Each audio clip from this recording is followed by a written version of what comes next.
Әріптестер, бүгін біз ұстаздар күні қарсаңында осы номер 43-ші Бауыржан Момышұлы атындағы мектепке келіп, біздің ұстаздарды осы күнмен құттықтауға келіп отырған жайымыз бар. Абай атамыз айтқандай, ұстаздық еткен жалықпас, үйретуден балаға дейді. Қазір таңда ұстаздың кәсібі, маманы өте қадірлі, өте мерейлі. Сондықтан қазір таңда олар біздің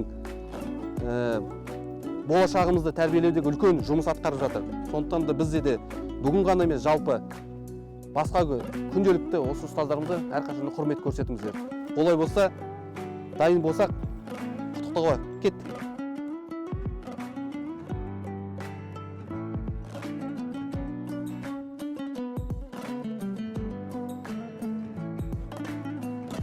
Рухан,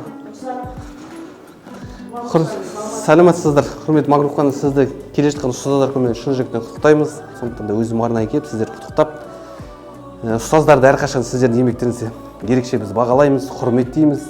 Өйткені жастардың болашағы сіздердің қолдарыңызда. Сондықтан да сіздердің атқарған еңбектеріңізді әрқашан біз қолдаймыз. Әскермен жалпы халық бірге. Сондықтан да бізде де жалпы өз жағымыздан әскери патриот тұрғыда үлкен жұмыс атқаруға сіздермен бірге бірлесіп, мақтан тұтамыз, жұмыс істейміз әрі қарай. Аман болайық, мерекеңіз құтты болсын. Осы кішігірім сізге мынандай бір кішігірім сыйлығымыз бар, гүліміз бар. Тағы ұстаздарға деген, сіздерге деген құрметіміз таусылмасын. Ыбырайдан қалған жолды жалғаған, ең алғашқы кітап берген жан маған. Үйіндегі өз баласын ұмытып, бар ғұмырын шәкірттерге арнаған. Ұстаздарым, біздерге жақтаған. Ұстаздарым, мен сіздермен мақтанам. Білімдерін бойымызға дарытқан.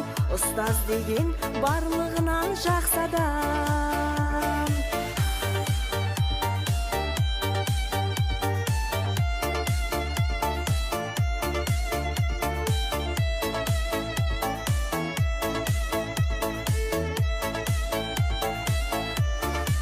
Тілеймін мен басыңа бақ қонсын деп.